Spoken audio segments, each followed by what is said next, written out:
NFL owners making a mockery of the Rooney Rule? After a season trying to stop African-American players' protests hurting their profits, NFL owners have bypassed black coaches this winter. NFL owners spent much of last fall dragging black players to their feet, trying to break the anthem protest lest the cry for racial equality. This winter, they've spent much time trying to keep white men in charge of their teams. Another handful of head coaches has cycled out only to be replaced by a group just as white as the one before. In a league that is nearly 70% African American, only 25% of the head coaches are considered minorities, meaning there has a lot of white coaches trying to balance the social justice concerns of their players with the bottom line of irritated owners. This offseason was an opportunity for NFL teams. When 7 coaches were either fired or retired at season's end, the owners could have embarked on a diligent pursuit of talented African American men to coach their teams. Instead, they whitewashed the rulebook, contorting themselves around good policy in search of familiar faces to fit beneath their headsets. For 7 open jobs, owners appear to have found 6 white men. In today's world, in a league like the NFL, that's a real feat, a test of ingenuity. But this is an off-season where the Detroit Lions dumped their most successful head coach in more than 5 decades, Jim Caldwell, a black man who produced 3 winning seasons and 2 playoff berths in 4 years. "We didn't beat the really good teams," said general manager Bob Quinn. The Lions have a long history of losing to both good and bad teams over the last 50 years. But Detroit already had an idea who they were going to hire, a man with a longshoreman's beard, a pencil behind his ear and no head coaching experience. An unfair assessment, no doubt, because Patricia is considered to have a brilliant mind, further packed with genius by his mentor Bill Belichick. And yet how fair was it to run out Caldwell for raising mediocrity to a level of respectability? The NFL stood by African American players, until its money was threatened. Read more. At least the Lions conducted something resembling a search in their rush to snatch Patricia, interviewing 2 African American candidates before announcing the coach they appeared to want all along. The Oakland Raiders didn't seem to seriously consider anyone else in their zeal to throw at John Gruden. Owner Mark Davis said he waited until he was sure Gruden would come before previous coach Jack Del Rio, making it the ultimate of all end-arounds. There's nothing wrong with the Raiders chasing Gruden.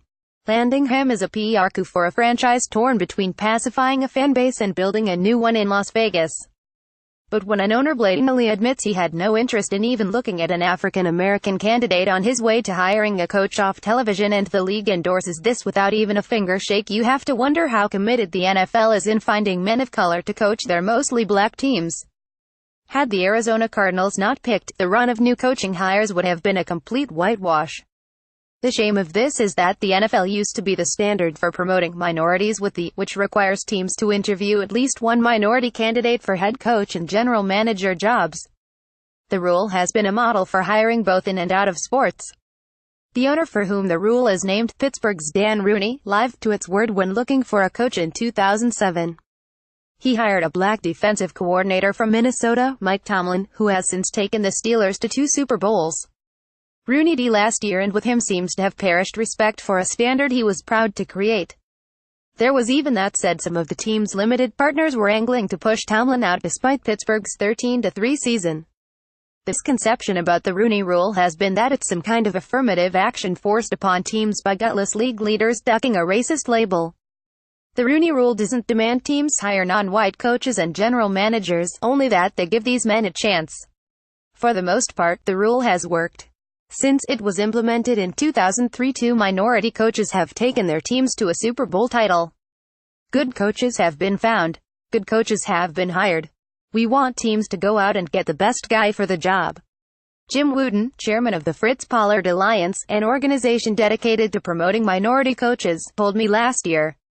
Sometimes, he added, the best man is white. Sometimes he is not. But as long as teams are at least searching for top black candidates, enough of those coaches will rise to the top. Wooten has always advised black assistants to take interviews for head coaching jobs even when it is clear they are token candidates brought in to check off a box.